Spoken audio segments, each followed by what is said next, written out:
Los virus son nombrados basándose en su estructura genética, para facilitar el desarrollo de pruebas diagnósticas, vacunas y tratamientos. Este nombre lo da el Comité Internacional de Taxonomía de Virus.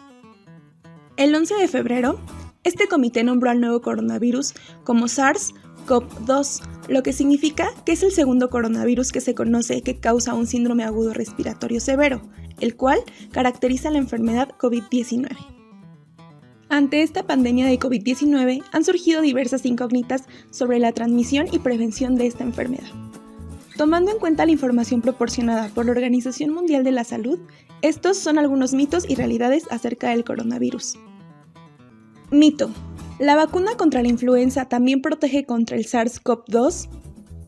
Realidad: no, la vacuna contra la influenza no brinda protección contra el SARS-CoV-2, pero se recomienda vacunarse contra la influenza todos los años para prevenir infección por el virus de la influenza.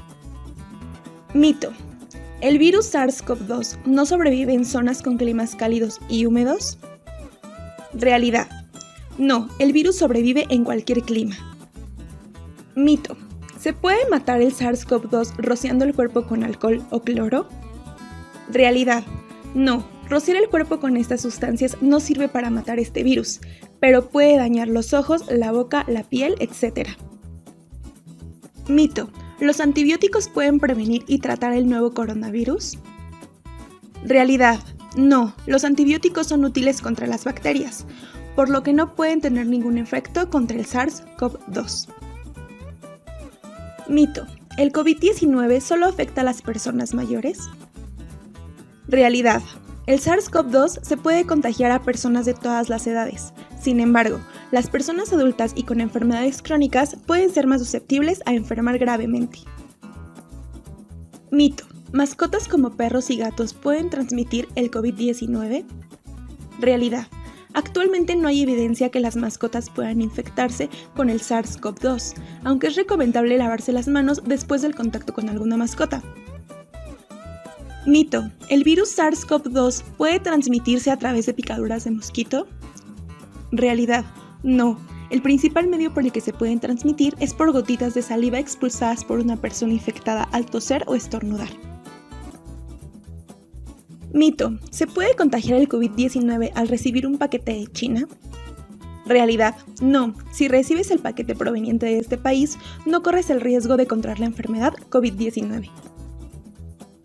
Por el auge del coronavirus SARS-CoV-2, es fácil que lleguen muchas noticias a nuestras redes sociales, pero siempre hay que cuestionarse. ¿Son de fuente verídica? No caigas en medios informales. Recuerda, infórmate bien y mantén la calma. Somos Salud Pública.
Muy buenas noches a todos los que están conectados en este momento. Iniciamos el Club de Revistas número 7, virtual 2021, sobre reumatología. En este momento de pandemia, que ya llevamos un año largo con la presencia del COVID-19, este es un tema de gran relevancia que en la noche de hoy vamos a hablar brevemente con nuestros invitados sobre COVID-19, vacuna y enfermedades reumáticas. Como ustedes muy bien saben, el COVID-19 llegó y llegó para quedarse. probablemente vamos a tener que convivir con él por mucho tiempo más. Por lo tanto, es importante saber sobre la relación con las enfermedades reumáticas, que es el tema que nos interesa en la noche de hoy para todos nuestros pacientes y paramédicos. El doctor Steven Crespo es médico general de la Universidad Libre de la ciudad de Barranquilla y actualmente es residente 2 de medicina interna de la misma Universidad Libre. El doctor Pedro García es médico de la Universidad de San Martín y es R2 de medicina interna de la Universidad Metropolitana. Con ello vamos a tratar de hacer un conversatorio en el buen sentido de la palabra sobre el COVID, la vacuna y la enfermedad reumática. Por lo cual, doctor Steven, una pregunta que me hacen mucho los pacientes, de hecho, con enfermedad reumática, es que si tienen la necesidad de vacunarse y si esta necesidad de vacunarse es de urgencia. Bueno, basado en las recomendaciones actuales por los entes internacionales, sea Organización Mundial de la Salud, Organización Panamericana e incluso CDC en Norteamérica, la respuesta es que sí, sobre todo porque esta población tiene un riesgo incrementado para desarrollar eventos o resultados poco favorables posterior a la infección por COVID-19, posterior a la infección por SARS-CoV-2. Entonces, la mayoría de los pacientes con enfermedad reumática tienen edad avanzada, tienen enfermedad crónica, lo cual los pone en alto riesgo. Basado en esto, se recomienda en los últimos reportes tanto de ACR o de EULAR que se vacune lo más pronto posible a esta población, porque el riesgo-beneficio así pues lo indica. Es mucho más beneficioso aplicarse la vacuna a infectarse por SARS-CoV-2. Ok, muy bien. Esa respuesta es la adecuada y es la esperada y es la que se le comenta en general a los pacientes. Doctor Pedro, otra pregunta que generalmente nos hacen es, ¿los pacientes con enfermedad reumática hay que tomar algún tipo de medida especial en estos casos? Buenas noches a todos los que están conectados. Gracias, doctor Salas, por la invitación a este club de revista número 7. Para responderle la pregunta, pues hasta la fecha, pues no se ha observado que los pacientes con enfermedades reumáticas o autoinmunes que estén en tratamiento con fármacos biológicos o inmunosupresores sea un grupo de riesgo para desarrollar formas más graves de la enfermedad por causa del SARS-CoV-2, COVID-19. Por ello, las recomendaciones tanto de ULAR como PANLAR y ACR recomiendan la vacunación y no suspender el tratamiento. Y ante cualquier duda, pues consultar siempre con su médico tratante o su médico de cabecera. Ok, muy bien. No hay ningún tipo de especial que tengamos que tener en cuenta para estos pacientes. Doctor Steven, el virus del COVID-19 está en el aire. Por lo tanto, hay que tener todas las medidas de bioseguridad y el uso del tapaboca. La pregunta que nos están haciendo es en relación con que si las vacunas actúan o funcionan con las nuevas variantes del virus. Y seguidamente, otra pregunta también frecuente es que, ¿cuál de todas las vacunas es la mejor? Bueno, con respecto al tema de las nuevas variantes del SARS-CoV-2, ha surgido recientemente preocupación teniendo en cuenta que estas variantes, haciendo referencia a variante, a aquel virus que genera una mutación en su genoma y le da unas características que lo pueden volver más virulento. Entonces, surge preocupación en el contexto de que estas variables están mostrando un comportamiento más agresivo y mayor capacidad de transmisibilidad y pues también peores resultados clínicos en los pacientes que resultan infectados. Ahora, si las vacunas son eficaces contra estas nuevas variantes como la B1 que surgió en China en el 2020, no hay datos claros actualmente con respecto a este interrogante. Ahora, hay reportes en literatura que indican que la eficiencia de diversas vacunas es menor en estas nuevas variantes. Sin embargo, es muy temprano para sacar conclusiones firmes sobre el tema. Hasta el momento no se puede decir o no se puede establecer cuál es la eficacia de las vacunas disponibles contra las nuevas variantes.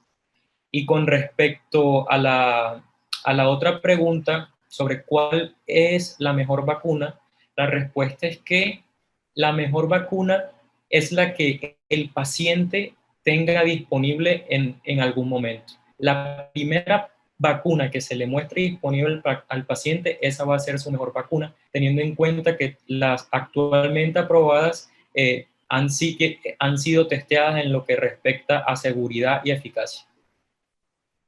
Ok, doctor, muy bien. Hasta ahora todas las vacunas se pueden utilizar, no hay ninguna mejor que otra en el buen sentido de la palabra. Doctor Pedro, siempre los pacientes están a la expectativa y preguntando sobre qué puede ser, qué no puede ser. Y una de las preguntas que nos hacen o que nos llevan frecuentemente es, ¿conllevan algún riesgo vacunarse con la vacuna del COVID-19? Bueno, la verdad, el riesgo cero no existe, ni con estas nuevas vacunas, ni con las otras vacunas, ni con las vacunas tradicionales que ya existen en el mercado. Muchas veces, incluyendo las de COVID-19, pueden provocar una serie de unos eventos secundarios leves y pasajeros, que es lo normal. Algunos pueden experimentar episodios de febrículas o dolores otomusculares, que es lo esperado. Esto lo que quiere decir es que el sistema inmune está reaccionando. Cuando se empiece ya a inmunizar pues, más de cientos de miles de personas, pues es esperable que ocurran algunos efectos adversos poco frecuentes que no se habían detectado antes, como por ejemplo algunas reacciones alérgicas. Algunas de estas vacunas, como ya lo había dicho el doctor Steven, están utilizando unas nuevas tecnologías por las que tenemos poca experiencia, por lo que será muy importante seguir evaluando la seguridad de esta clase de vacuna a largo plazo. Al final, esto es una cuestión de evaluar los riesgos y los beneficios para cada vacuna. Y los beneficios de la vacuna de la COVID-19 en términos de muerte y casos superan por mucho la parte de los riesgos asociados a la vacunación.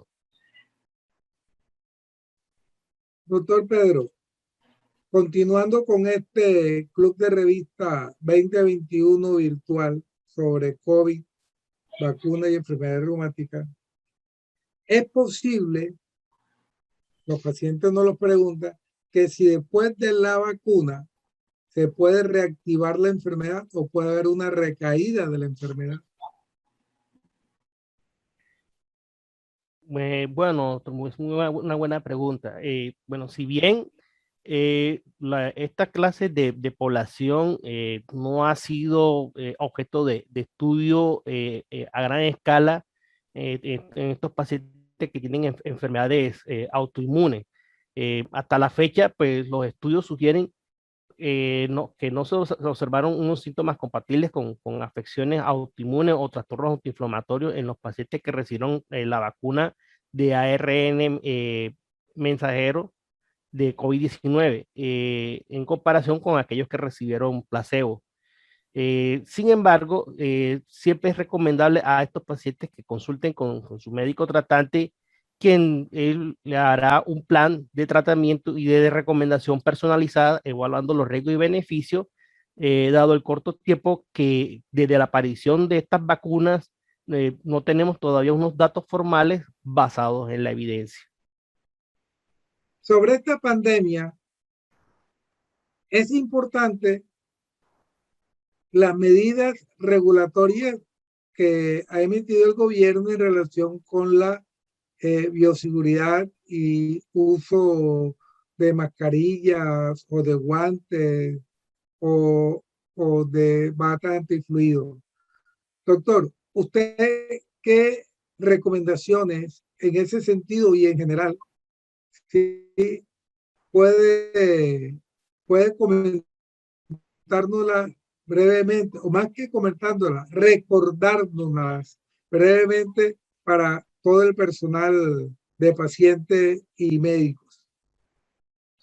Las recomendaciones para prevenir y pues disminuir la propagación de la enfermedad básicamente son el lavado frecuente de manos, desinfección por algún método, idealmente lavado con agua y jabón, el uso de mascarilla, de cubrebocas de manera adecuada, el distanciamiento social. Y hay que tener en cuenta que estas medidas hay que mantenerlas incluso después de haber recibido la vacunación contra la COVID-19, teniendo en cuenta que ninguna vacuna ha probado eficacia total para la prevención y la propagación. Entonces son medidas a tener en consideración. Ok, doctor, muy bien por su respuesta, y le agradezco tanto al doctor Steven como al doctor Pedro su participación en este Club de Revista 2021. Gracias a todos los que se han conectado en este momento, que se están conectando. Favor enviarnos sus preguntas, a las cuales estaremos respondiendo oportunamente. Seguimos con relación a este Club de Revista 2021 con nuestros invitados que tenemos en el próximo segmento.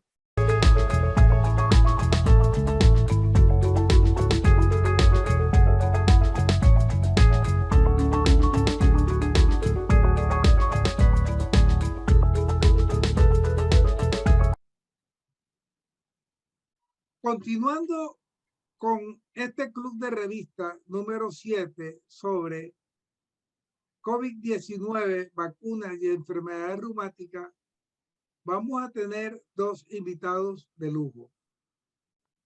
Nuestra invitada especial es la doctora María Constanza Latorre, médica internista de reumatólogo de la ciudad de Bogotá, y al doctor Andrés Trujillo, médico general que actualmente está haciendo la residencia en medicina interna aquí en la ciudad de Barranquilla. Esta pandemia que nos ha cambiado la vida a todos, nos ha traído muchas controversias en relación al día a día de nuestra consulta. Y diariamente nos están llegando preguntas de los pacientes, preguntas de los médicos colegas de la especialidad, de hecho, de reumatólogos, y colegas de otras especialidades con relación a el COVID-19 y las enfermedades reumáticas. El doctor Andrés Trujillo es un médico que es de Florencia, Caquetá, y que está haciendo la residencia en la Universidad Metropolitana. Él es médico general de la Universidad Central de Quito. Y la doctora María Constanza Latorre es médico general de la Universidad del Rosario, médica internista de la Universidad Javeriana y reumatóloga de la Universidad Militar. La doctora María Constanza es una asidua colaboradora de los reumatólogos acá en la ciudad de Barranquilla en general y en particular con los eventos que hace IMA Reumatología.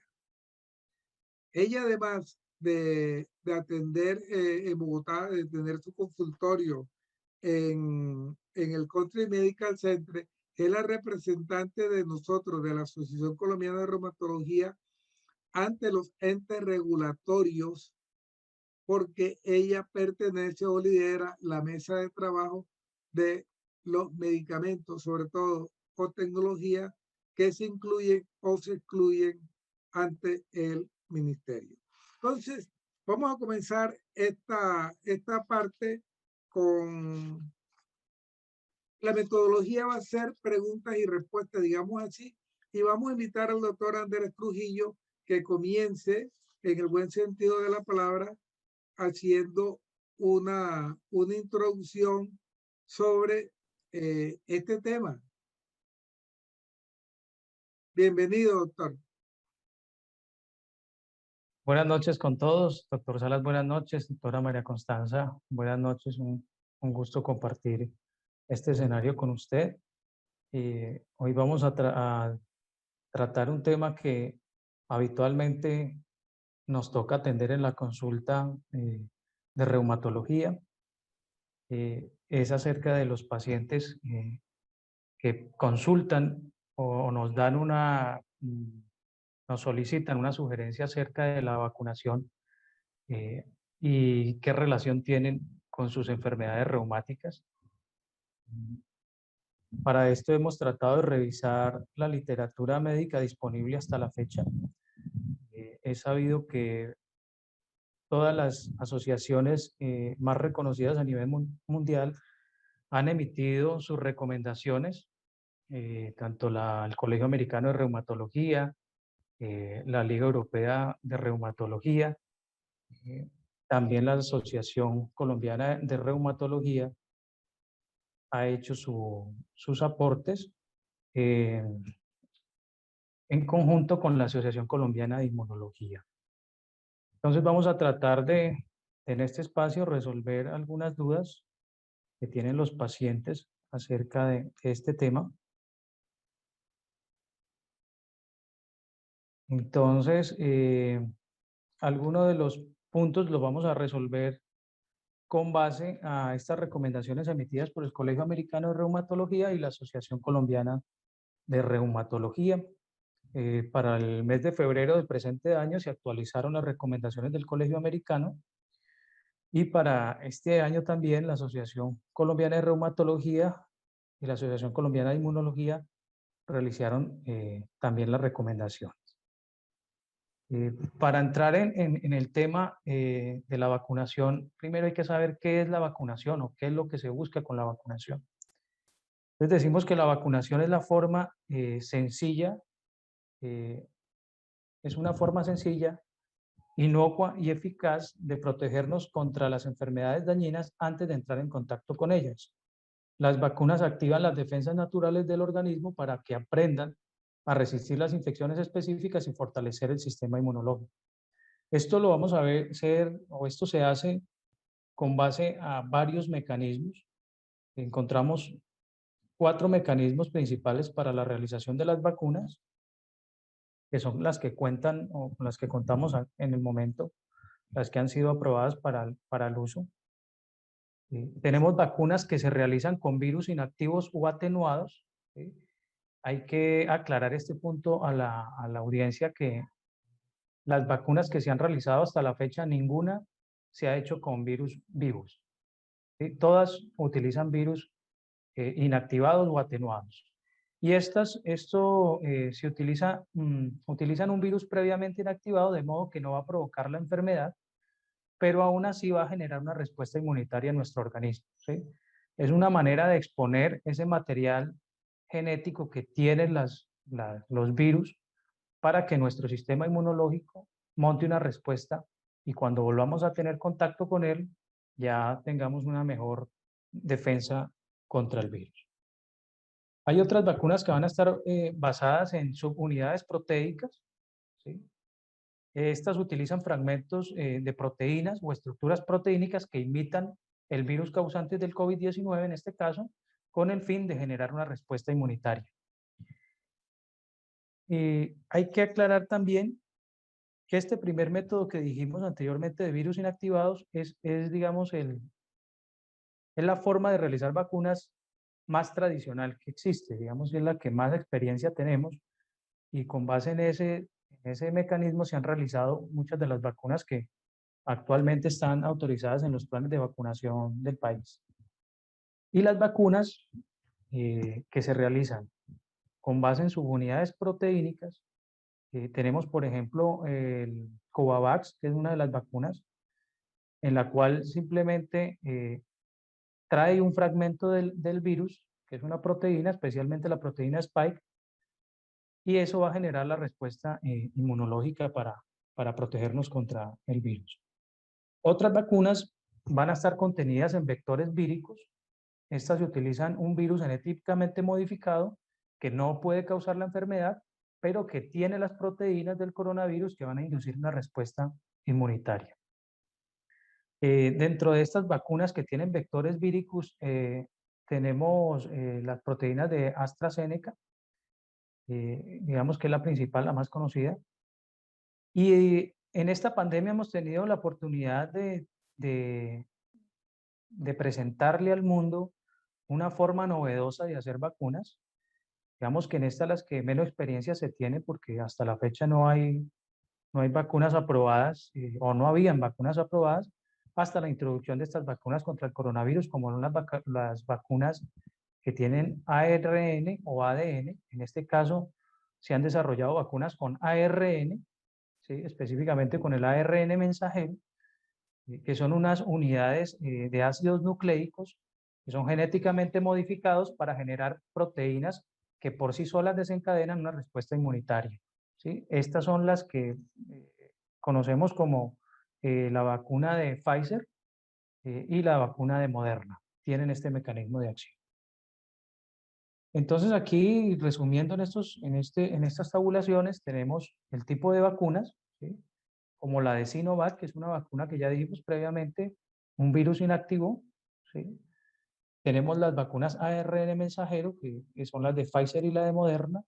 Tenemos las vacunas que utilizan las subunidades proteicas, como la Novavax, y las vacunas con vectores virales como AstraZeneca y Janssen.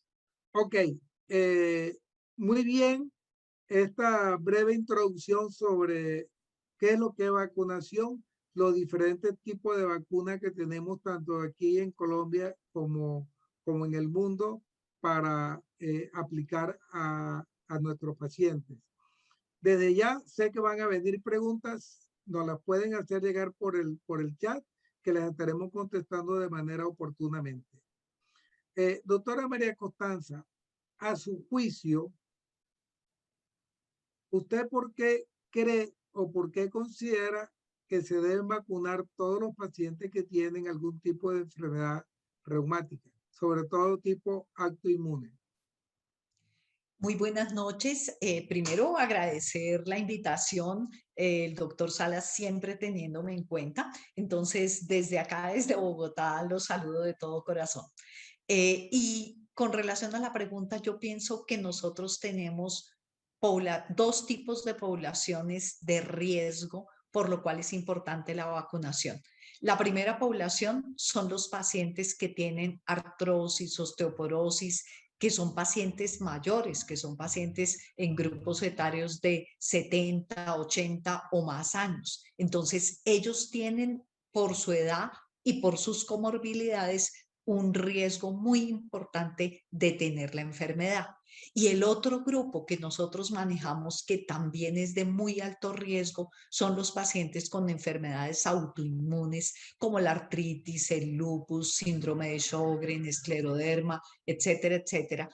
Entonces, este tipo de pacientes tiene riesgo por su enfermedad y además porque tienen medicamentos que tienen capacidad de modular su sistema inmune pero que podrían tener mayor riesgo precisamente por esta modulación. Entonces, pienso que es muy importante que todos los grupos de reumatología reciban la vacuna porque el riesgo de tener la enfermedad y de tener consecuencias tanto a corto como a largo plazo, que pueden ser deleterias para su salud, son muy importantes. Ok, doctora, muy buena respuesta en relación a ese ítem que siempre nos están preguntando los pacientes. Doctor Andrés, hasta ahora, con relación a la vacuna contra el COVID-19, ¿qué sabemos con relación a la protección de la vacuna a largo plazo? ¿Por cuánto tiempo nos protege? Es la pregunta que generalmente nos hacen los pacientes. Bien. Bien, en cuanto a la protección que puede proporcionar las vacunas contra el COVID-19, si bien no hay datos hasta la fecha, porque llevamos un tiempo de vacunación corto, todavía no hay datos científicos que avalen qué tiempo la vacuna nos va a proporcionar una protección a largo plazo. Sin embargo, hay datos alentadores que indican que la mayoría de las personas que se recuperan de la enfermedad por coronavirus adquiere una inmunidad que le protege contra una nueva infección, al menos durante un cierto tiempo, si bien aún, como dije anteriormente, se está determinando en qué grado y con qué duración nos protege. Ok. Doctora, ¿usted quiere complementar algo con relación a esta pregunta? Sí, a mí me parece interesante que la parte de vacunación en este momento ya estamos llegando a un año de los trabajos de Pfizer y ya están haciendo la evaluación de cuántos anticuerpos quedan al año. Y de hecho, ayer se publicó, esta semana se publicó que posiblemente hay que tener una tercera dosis que es en un año. Y Moderna en este momento también está anunciando que empezó a trabajar con una vacuna de segunda generación que sería con las cepas nuevas y que posiblemente va a requerir la población nuevas vacunaciones y nuevos refuerzos en un año. Ok, doctora, eso pienso que debe ser así por toda la variabilidad que sabemos que ocurren en los virus. Doctora. Ahorita que menciona la doctora, también en el hospital John Hopkins, para el mes de marzo, también publicaron un estudio con 123 pacientes en el cual los cuales fueron sometidos a vacunación con vacunas de tipo ARN mensajero, y se encontró que con una primera dosis de estos pacientes con enfermedades reumatológicas generaban anticuerpos, que habían detección de anticuerpos en estos pacientes. Entonces, pues digamos que hay datos que alientan a pensar que se va a tener una protección en un tiempo prolongado. Sin embargo, lo que dice la doctora es cierto. Lo que se está mirando también es que posiblemente vamos a requerir en estos pacientes, bueno, o en la mayoría de la población, hacer unas vacunaciones, unas dosis adicionales de vacuna. Sí, eso es así en el buen sentido de la palabra, pues como ustedes lo han nombrado, la vacuna la estamos conociendo en relación a su eficacia, seguridad y eventos adversos en el buen sentido de la palabra, y en la medida de que se vayan desarrollando y se vayan conociendo todos los estudios, van a hacerse nuevos planteos y lo más probable es que tengamos que hacer refuerzos. Muy bien. Doctora María Constanza, nosotros los reumatólogos, una de las enfermedades que más vemos es la artritis reumatoidea. Entonces, la pregunta es, si el paciente está con una enfermedad activa, ¿sí? En este caso de la artritis, ¿se puede vacunar? Bueno, esa pregunta es bien compleja, porque si el paciente tiene una muy alta actividad, no podemos modificarle el manejo.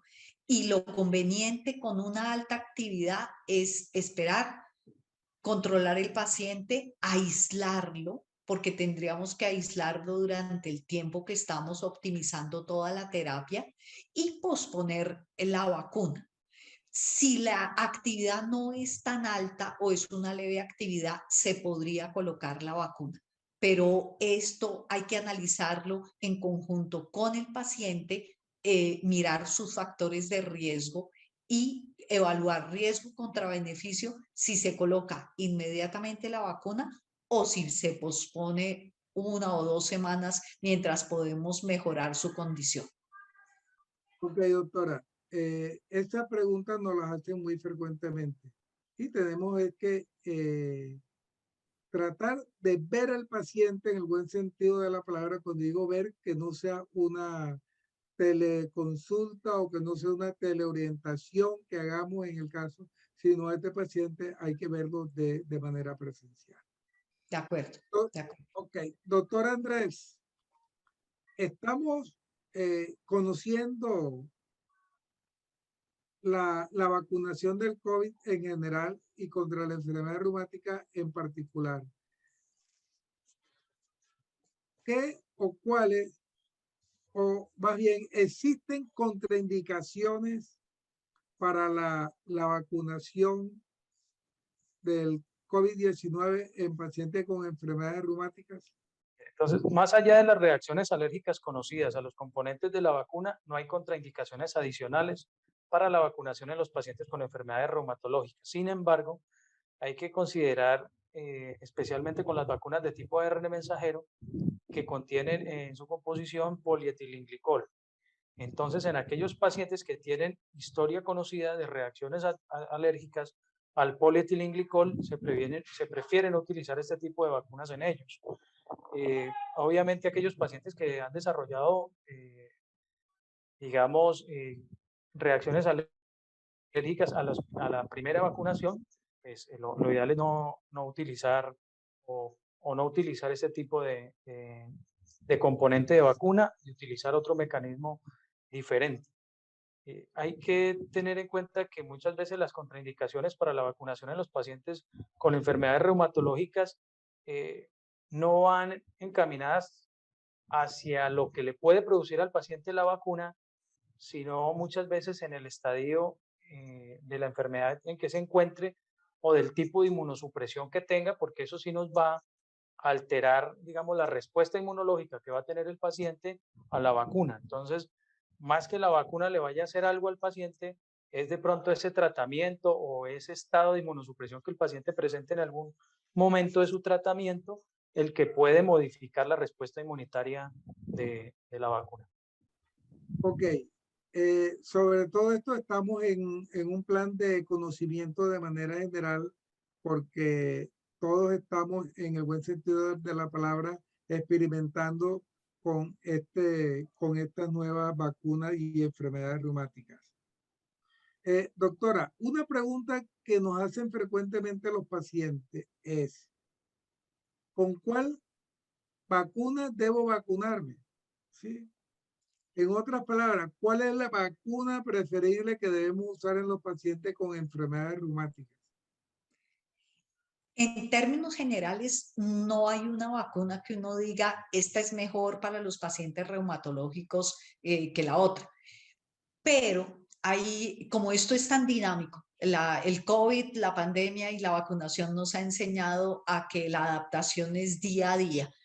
Entonces, recientemente tenemos los datos de las vacunas de AstraZeneca y de Janssen con episodios de trombosis y de tromboembolismo.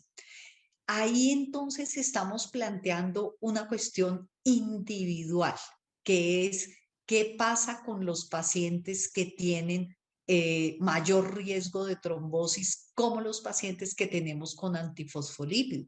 Algunos pacientes que han tenido tromboembolismo pulmonar o que han tenido trombosis por el antifosfolípido me preguntan eso. Entonces, aunque eso no está escrito, yo pensaría que uno tiene que evaluar muy bien riesgo contra beneficio Y como tenemos varios tipos de vacunas, en los pacientes en que tengan un riesgo previo a tromboembolismo, evitaría la utilización de AstraZeneca y de Janssen. Tenemos Sinovac y tenemos Pfizer que hasta ahora no han presentado este tipo de eventos adversos. Sí, yo soy consciente de que el evento adverso de tromboembolismo es raro, que es 1 en 1.000.000 de pacientes, que no es frecuente, pero si uno utiliza solo el sentido común, no estoy hablando de estudios clínicos porque no los hay.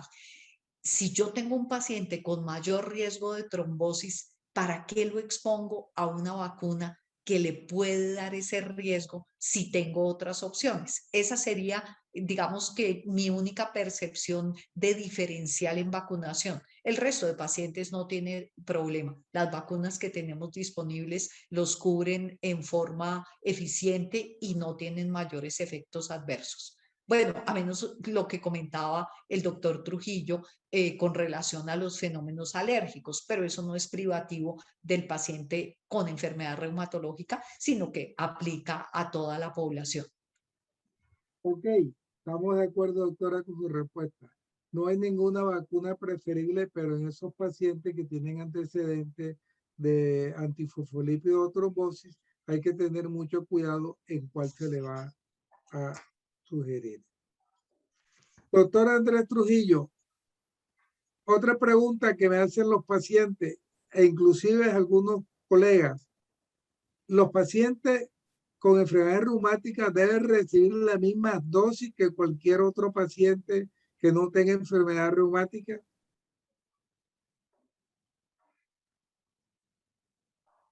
Sí, así es. No hay tampoco evidencia de que los pacientes con enfermedades reumatológicas se necesite modificar el esquema de vacunación. Para las vacunas que requieren multidosis, los pacientes con enfermedad reumatológica deben recibir la segunda dosis de la misma vacuna. Incluso si hay eventos adversos que no sean graves, ¿sí? Que sean eventos adversos, como manifestaba anteriormente la doctora, sean locales o sistémicos, pero que sean leves, se puede aplicar la segunda dosis sin ningún problema.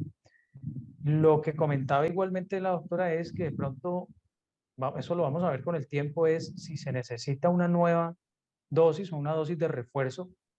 Eso lo veremos con el tiempo, pero hasta el momento el esquema de vacunación para las vacunas que son multidosis se aplica la primera y la segunda dosis, y para las vacunas que requieren solamente una dosis, pues solamente una dosis en el paciente con enfermedad reumatológica, igual que los pacientes con enfermedad general. Lo otro lo vamos a ver más adelante, si es algo que está, o la hipótesis que se maneja, que posiblemente van a requerir una dosis adicional. Ok, muy bien. Doctora y doctor, nosotros hemos visto el desarrollo de esta pandemia desde hace un año largo, ¿sí? Y desde un principio, con relación a los tratamientos que se hacen para el COVID, muchas de los medicamentos los utilizamos los reumatólogos. La pregunta para la doctora María Costanza es: los pacientes con enfermedades reumáticas que están con tratamientos inmunosupresores, en un momento dado, esto los protege para que no le dé la enfermedad por el COVID, o si en un momento dado presentan el COVID positivo, no sea una enfermedad de evolución severa. La pregunta es esa, doctor. Si yo tengo, por ejemplo, un lupus, estoy en tratamiento con tal cosa, o tengo una artritis, ¿eso me protege contra el COVID-19? A ver, nosotros tenemos la experiencia de muchos tratamientos que se han postulado que pueden tener utilidad en el manejo de COVID, de los medicamentos reumatológicos. El primero fue la hidroxicloroquina, luego hay estudios con tocilizumab, baricitinib, con colchicina incluso. pero la diferencia es que los pacientes les dan el medicamento en el momento en que tienen una complicación severa para disminuir el proceso inflamatorio, y las dosis que se utilizan son dosis muchísimo más altas de las que utilizamos nosotros en la práctica de los pacientes en reumatología. Realmente no hay una protección como tal.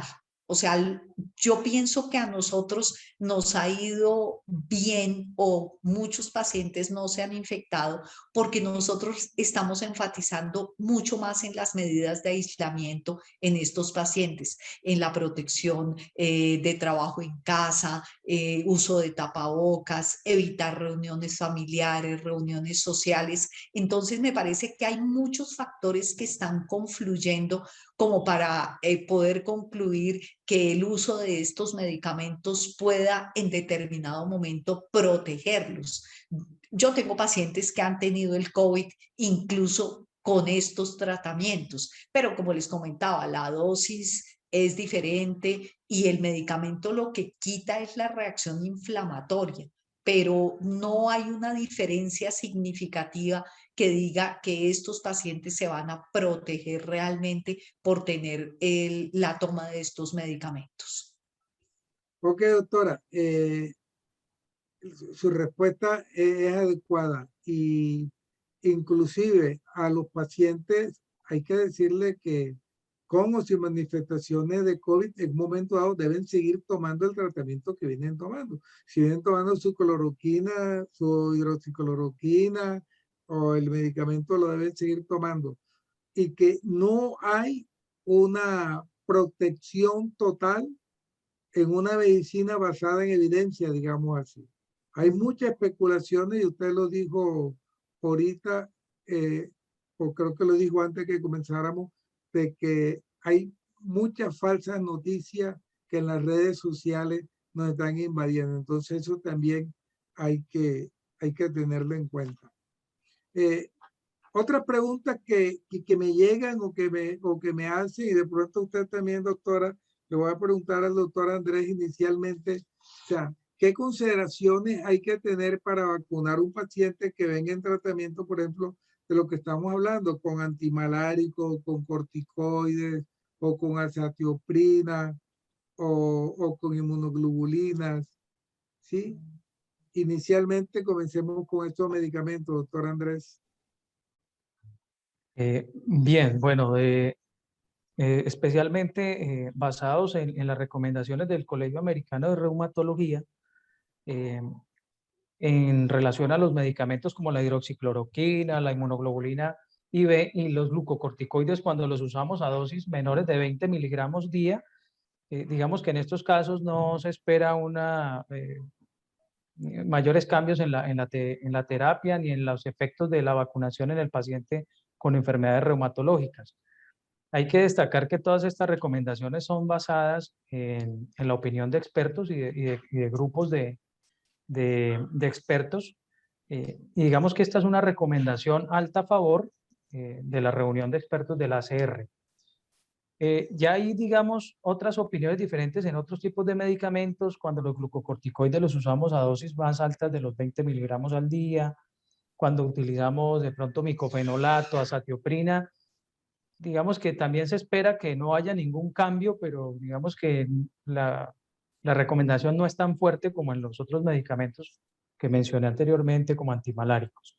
En el caso ya de medicamentos específicos como el metotrexate, se han dado algunas recomendaciones en cuanto a posponer el uso del medicamento, por lo menos 4 o por lo menos una semana después de la aplicación de la vacuna, con el fin de permitir una mejor respuesta a la vacuna, una respuesta inmunitaria del cuerpo a la vacuna. Sin embargo, esto hay que hacerlo con base al control de la enfermedad que tenga el paciente. Si tenemos un paciente con una enfermedad bien controlada, que podemos hacer modificación del esquema de tratamiento que habitualmente maneja, nos va a permitir hacer estas correcciones, ¿sí? Ya sea con el metotrexate o con los inhibidores de las anuquinasas, que también nos están diciendo que esperemos una semana desde la vacunación para la aplicación del medicamento. En caso de que el paciente no se pueda hacer este tipo de modificaciones porque de pronto tiene una enfermedad bien controlada, ¿sí? Tiene alguna actividad reumatológica leve, pues lo que indican las asociaciones es que vacunemos el paciente, que es mejor tener un paciente con una respuesta así sea menor a la esperada en un paciente que no tenga este tipo de medicación y o sea, que pesa más el beneficio que el riesgo en este tipo de pacientes. Eso es lo que se considera. Ok, doctor, muy bien. Esas consideraciones son válidas y como usted dice, es por un comité de expertos y que nosotros, en la medida en que vamos viendo pacientes, también nos vamos volviendo expertos en este caso. Doctora, hablando sobre las consideraciones que tenemos específicamente en los pacientes con lupus, que tengan indicación en un momento dado del rituximab o el belimumab, ¿qué consideraciones hay que tener para la aplicación de la vacuna y o para la aplicación del medicamento? Estos son dos de los medicamentos que están en mayor discusión por lo que actúan a nivel de célula B. Entonces, al tener uno el bloqueo de la célula B, va a tener disminución de la producción de anticuerpos. Con belimumab, curiosamente, la recomendación que habla el doctor Trujillo del Colegio Americano de Reumatología es que se puede continuar. Yo pienso que depende del paciente, que si el paciente tiene una alta actividad o tiene actividad persistente, sí tendríamos que continuarlo. Pero si el paciente no tiene una alta actividad y le corresponde la aplicación cerca a la vacuna, personalmente pienso que se debería posponer unos días la aplicación, incluso 1 o 2 meses la aplicación si no hay una alta actividad. Con relación al rituximab, la recomendación internacional es coloque primero la vacuna, espérese la primera y segunda dosis y 1 mes después aplique el rituximab. El problema que nosotros tenemos es con los pacientes que están recibiendo el rituximab, que les aplicaron el rituximab y que acto seguido viene la vacunación. A los pacientes les están avisando con un día de anticipación. Entonces, en ese caso, ¿qué podríamos hacer? Tenemos que mirar el grupo en el que está el paciente y casi que predecir. O sea, si a usted se lo van a poner en mayo y tiene la aplicación del rituximab en abril, evitémoslo, pospongámoslo un poquito y más bien miremos si le podemos optimizar otros medicamentos. Las recomendaciones es con rituximab, sí hay que por lo menos distanciar la aplicación del rituximab de la vacunación. Ok, doctora. Esto del belimumab y el rituximab, sus conceptos son válidos y uno siempre tiene que mirar al paciente en el momento en que lo llama en relación si está con actividad o no de la enfermedad. La sugerencia del belimumab, aunque el Colegio Americano lo recomienda que se pueda aplicar, sería bueno también ponerlo por lo menos 1 mes, 4 semanas y volver a ver el paciente y tomar una determinación. Y con el rituximab sí debe ser posponerlo.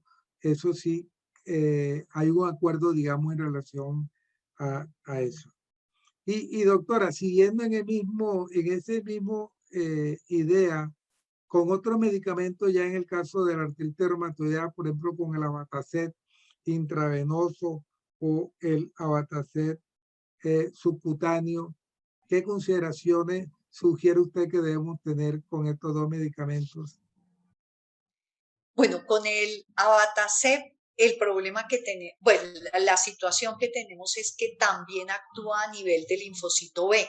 Incluso uno de los marcadores de respuesta que se ha visto es que disminuye los anticuerpos anti-CCP.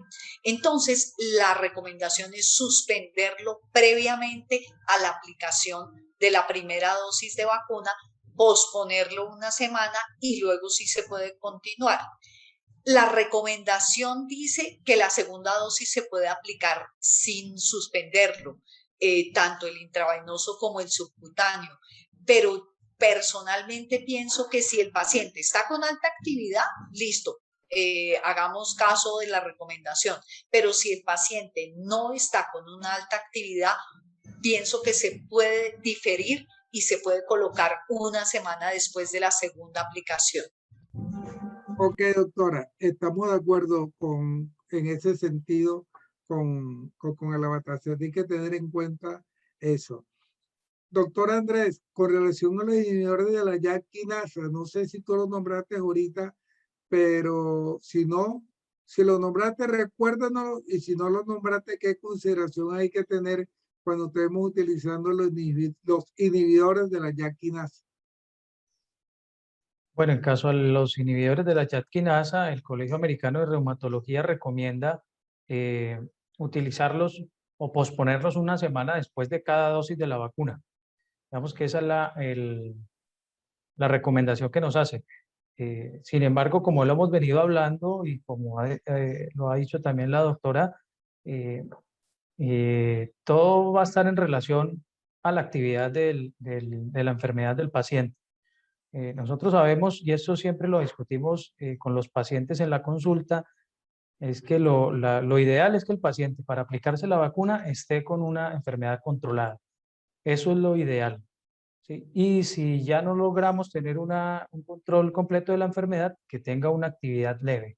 Si tenemos digamos, ese escenario con los pacientes, se puede utilizar los inhibidores de la llanoquinasa como nos recomienda el Colegio Americano de Reumatología. Ya en pacientes que tengan una enfermedad alta, con actividad alta, es la consideración ya prima con base a lo que el reumatólogo en este caso considere, teniendo en cuenta siempre el riesgo-beneficio de la vacunación sobre la gravedad de la enfermedad que puede tener el paciente.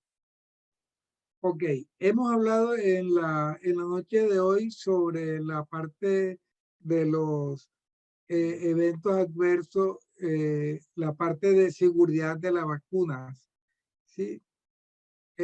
Doctora, hablamos de las noticias falsas hace un momento y me gustaría saber su concepto con relación de todo lo que se habla sobre la seguridad y lo publicado en muchas partes sobre todo lo que puede o no puede dar de la vacuna.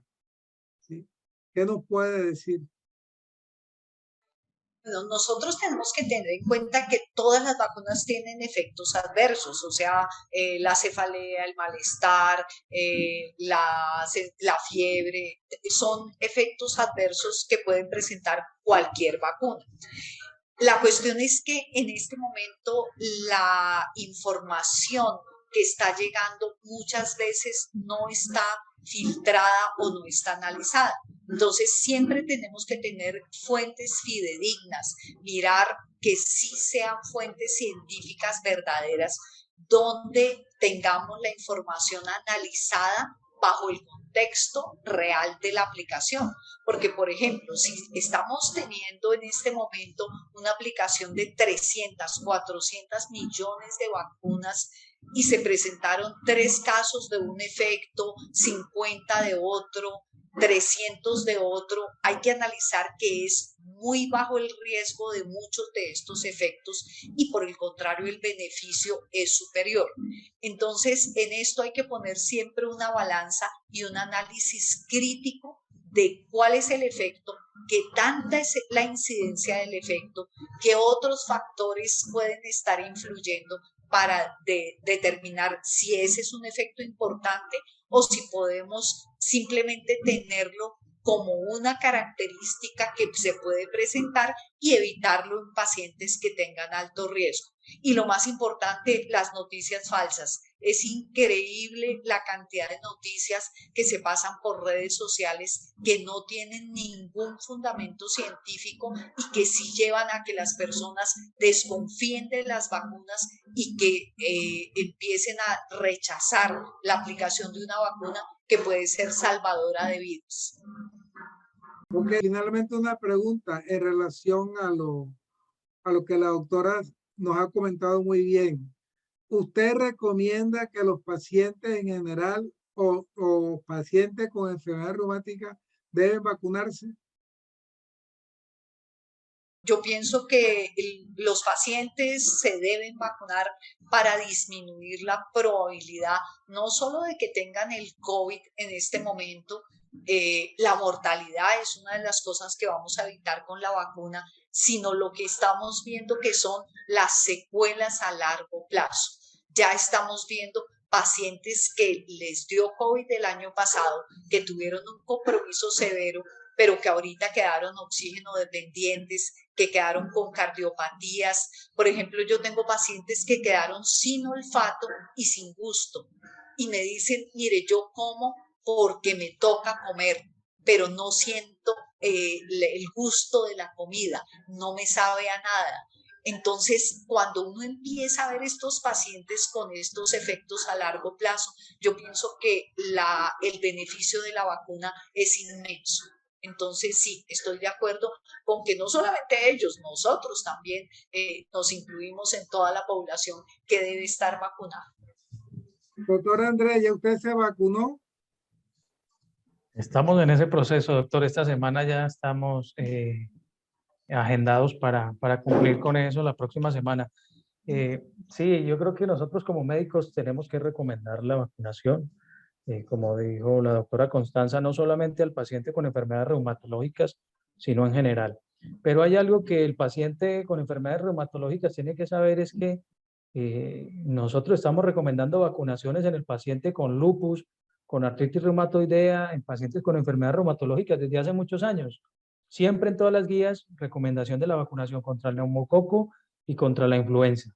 Y muchas de estas vacunas se han hecho con base a los mecanismos de muchas de las vacunas que hay hoy contra el coronavirus. Entonces, es más tener conciencia de los beneficios que nos puede generar la vacunación, más que los efectos adversos que, si bien, como dijo la doctora María Constanza, se van a presentar, ¿sí? Se van a presentar un porcentaje muy bajo y que generalmente van a ser reacciones adversas bien toleradas. Ok, doctora. Espérate, un comentario adicional es la experiencia con los pacientes que ya se han vacunado, porque ya nosotros aquí tenemos pacientes mayores de 70 años vacunados y les ha ido muy bien. No tengo ningún paciente con efecto adverso severo, todos les ha ido súper bien. Entonces, pienso que con base en esta experiencia de estos 3 meses, sí, hay que vacunarse. Igual, ya yo me vacuné, ya yo tengo las 2 dosis. Yo recomiendo que se vacunen. Mis pacientes que se han vacunado, como usted dice, están pasando bien. No he tenido ninguno con efectos adversos serios. Finalmente, doctora, para terminar, una pregunta. ¿Qué papel han jugado o han tenido los reumatólogos en esta pandemia del COVID-19? Yo pienso que hemos tenido un papel muy importante de acuerdo a la fase que vivimos de la pandemia. Inicialmente tuvimos que adaptarnos y tuvimos que utilizar una gran cantidad de tecnologías para nosotros nuevas, que entre otras cosas, pues el doctor Salas es un líder en esa utilización de tecnologías para apoyar a los pacientes, para acompañarlos, para no permitir que suspendieran medicamentos, para que estuvieran con el tratamiento óptimo durante toda esa primera etapa de la pandemia.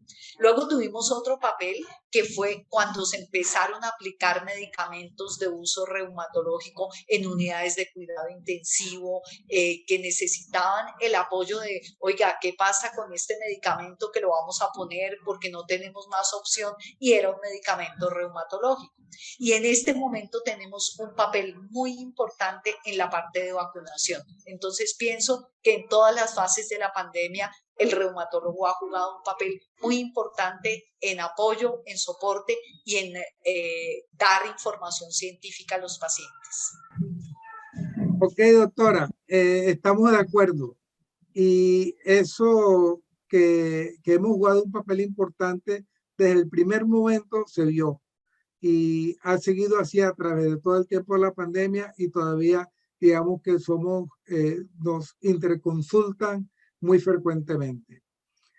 Antes de finalizar, quiero dar el agradecimiento al doctor Andrés, a la doctora María Costanza por este tiempo que nos han dado para hablar sobre un tema relevante que es COVID, vacunas y enfermedades reumáticas. Muchas gracias. Chao. Muchísimas gracias. Hasta luego. Ok, bien. Gracias, doctora.